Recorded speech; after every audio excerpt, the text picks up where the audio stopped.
come into prepa. They didn't remember anything. And I was the teacher. And I was sure they have seen this in class. They don't remember. Because it's not meaningful. You understand? Have you noticed we teach the same things in secondary and in prepa in English? It's the same program. Verb to be, singular and plural, past, progressive, and we fund them in secondary and we fund them in prepa with the same things. Check the programs. Okay? Now, music, murals, food, folklore, ethic, and values involves many aspects that we need to try to link to our class. These are some images of who we just mentioned. Can you see this one? I think the image is very bad. There's a couple, they're about to kiss, but they're really looking at their cell phones.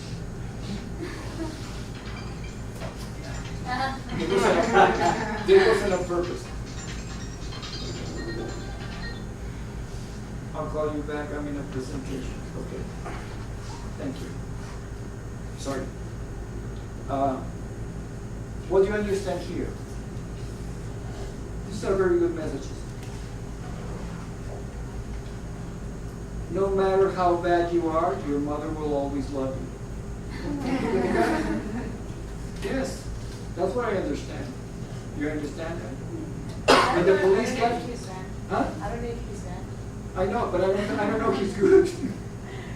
Oh, he's different. But for the mother, he's the baby.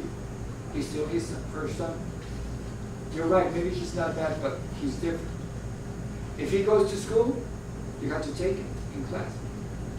And then you call the father and he'll be with the same kind of hair like in the commercial when he comes in.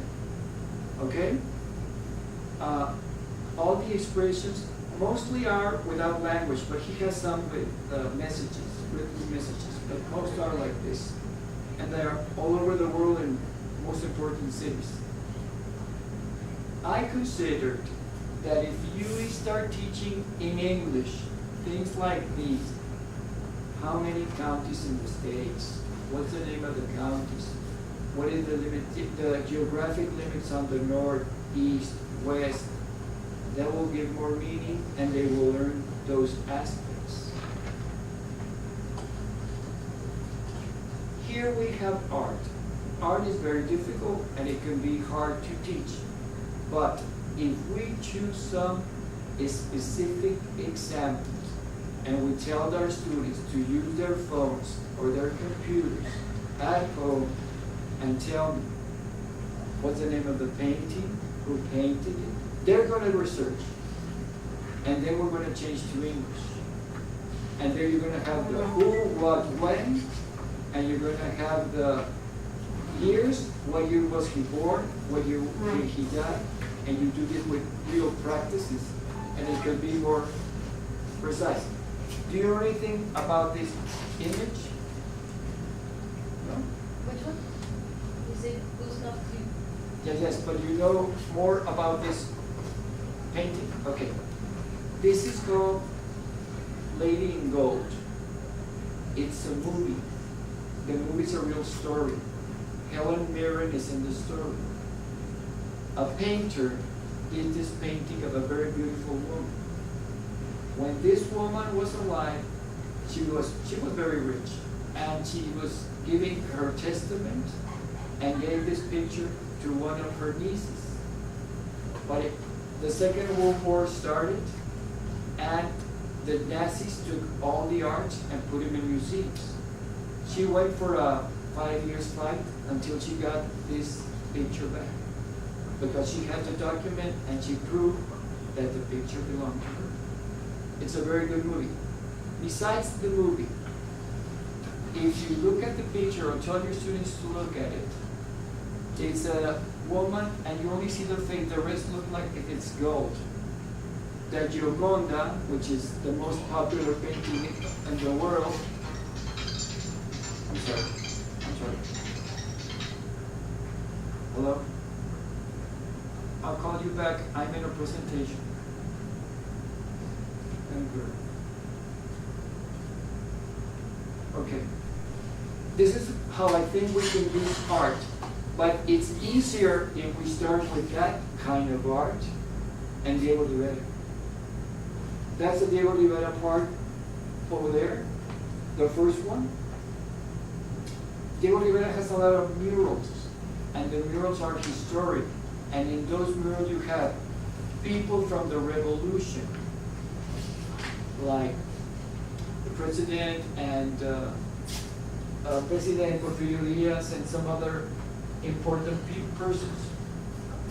These two persons here, I don't know if they're familiar for you. They are or they're not? Have you heard about them? No? Do you know what the word futurist is? I can't believe it. Okay. This is a Canadian called Marshall McLuhan.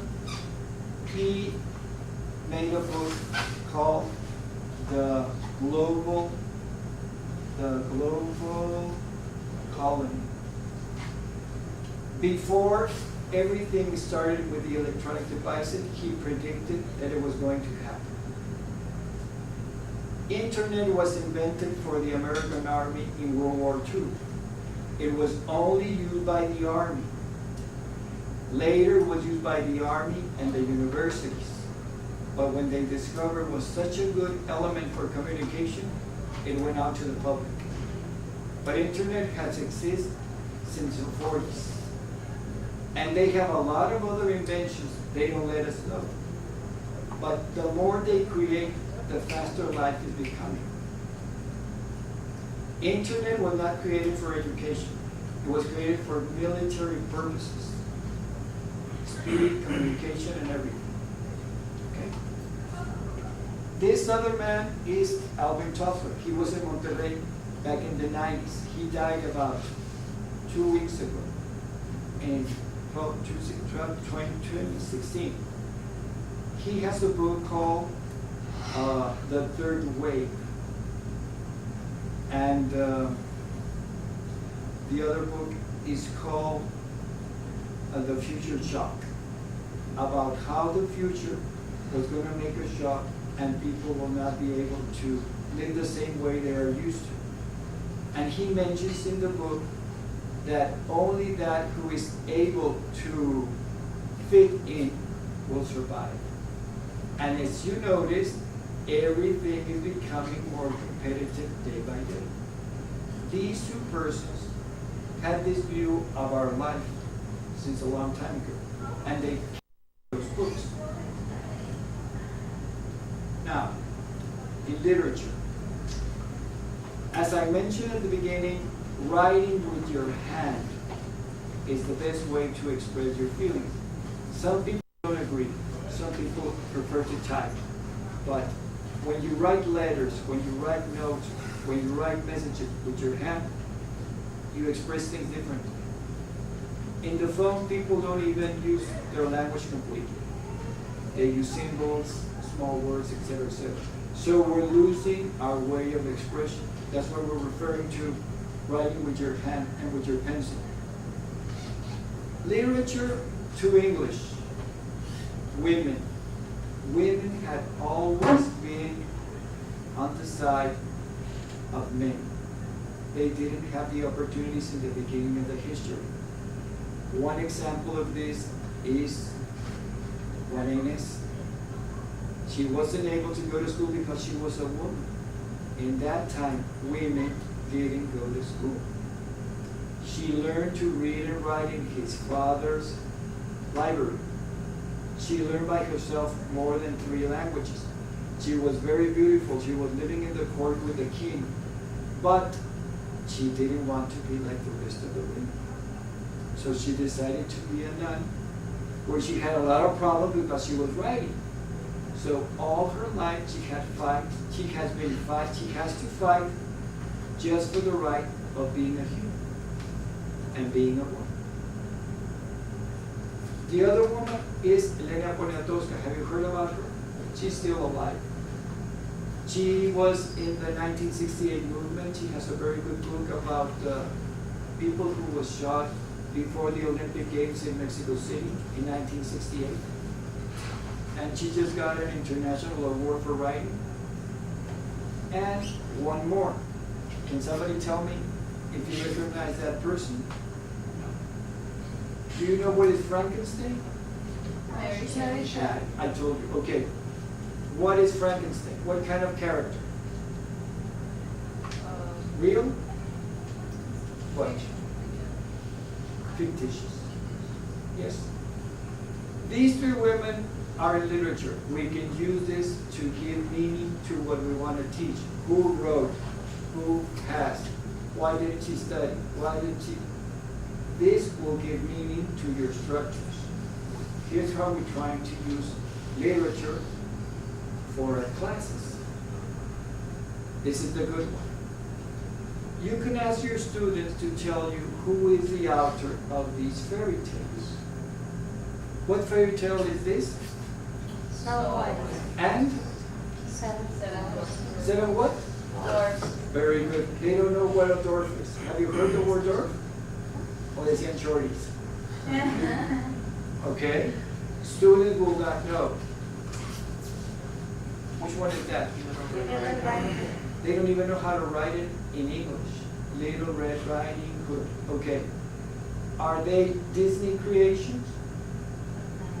And they don't know that. They believe they're Disney creations. Somebody recognizes this? Who wrote it? Lewis Carroll. Very good. Lewis Carroll. So, we get the real authors, we get the stories, and we'll find out. This is what I use for adjectives. Every dwarf is an adjective. Sleepy, sneezy. What do you say? Grumpy. Grumpy, dopey. So they understand adjectives by seeing those examples, and then we use them in sentences. This is just an example. Okay? This is very important. Both writers, one in English, one in Spanish, living in the same time, in different countries.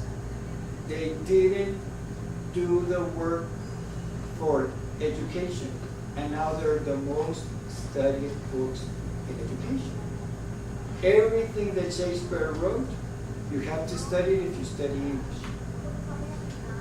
At least 3 or 4 of her works, his works, I'm sorry. And with Cervantes, the same thing. If you study Spanish, you must read El Quijote. And if you speak Spanish, you must read it. And it's very interesting. So, if we manage to combine art, culture, and literature, our sentences will be more meaningful and also will be our teaching courses. Now, well, this is from both of them. Can you tell me, in the story, these are the lovers. What is Paris? Juliet, fiance. He's a rich man who Juliet's father wanted her to marry. He was very rich. Who is Fair Lawrence? Who's The priest who made the special potion for Yes. Juliet so she could be like dead, but she was asleep. And what is this? the family? Families. They were enemies. Okay. In Spanish, Dulcinea, Is the one who Quixote loves. the woman Quixote loves. Sancho Panza, Partner. sidekick.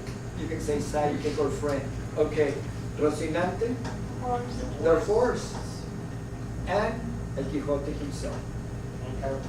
You understand? We know this in Spanish. We can make sentences in English. We know this in English. Everybody knows something of the story. Maybe they don't know the whole thing, but they can do things and explain. Now, science. If I say write in English the following symbols, which one do you recognize? The first one is easy, but it's international. It's not English, it's not Spanish. Those symbols are made so everybody in every country can read. What's the next one? Gold. And the next one? Silver. And the next one? Sodium. And the next one? No, potassium is K. Okay, so, okay, and PB? ¿Cómo se dice plomo? Lead. Lead. You understand? But they are international. Now, what is a rainbow? You could ask this to your students. What is a rainbow? Everybody has seen it. I believe.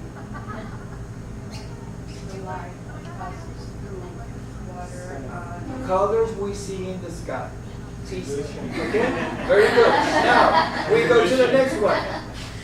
What elements called the rainbow? What she was saying. Light, rain, and we see the colors.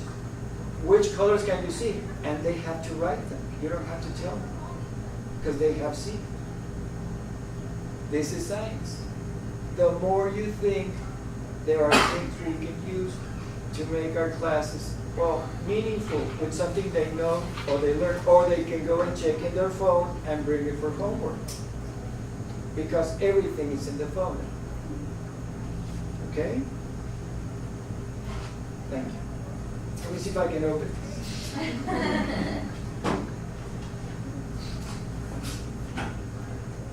I don't think I can.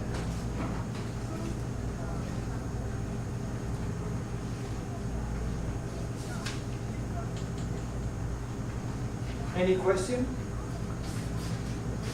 Please?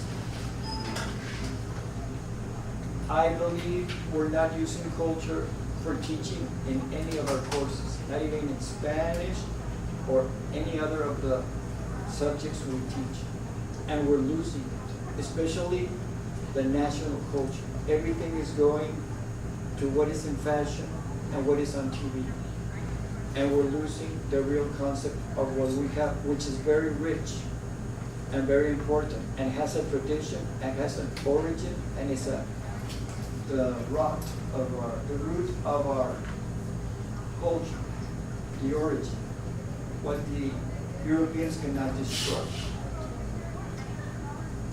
I'm sorry. You know the book called La Civilización del Espectáculo?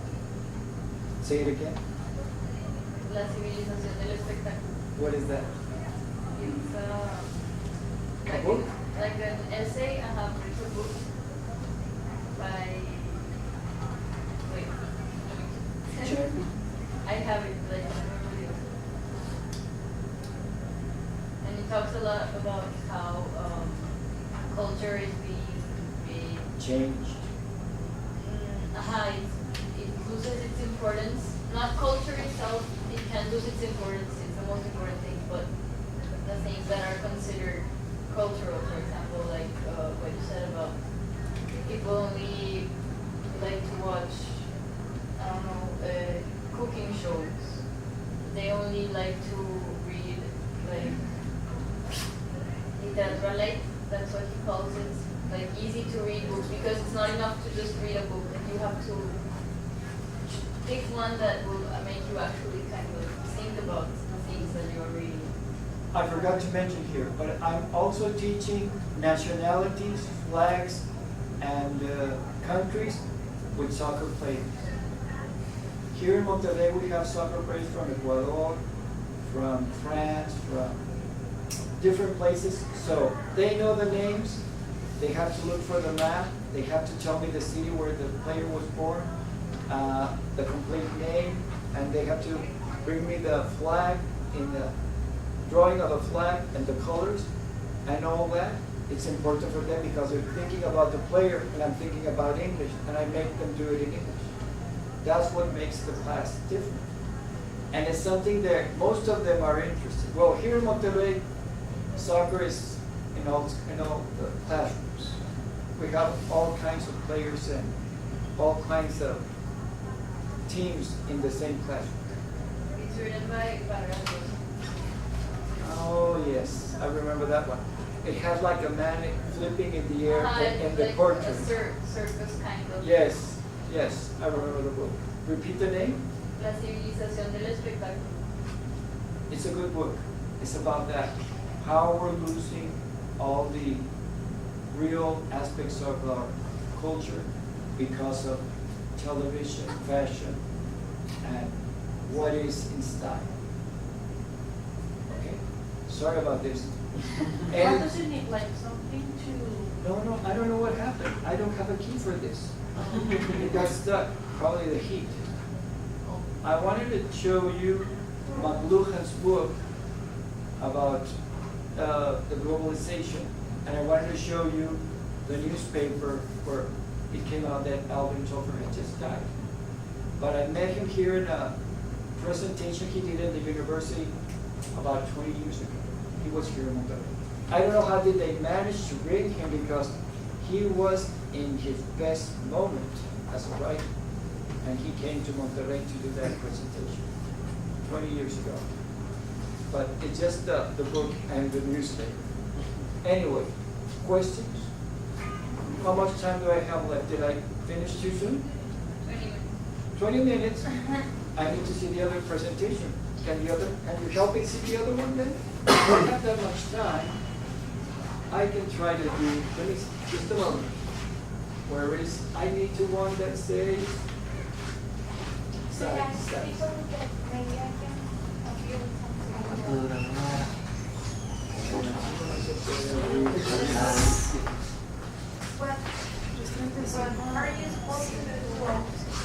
Press the button, push the button.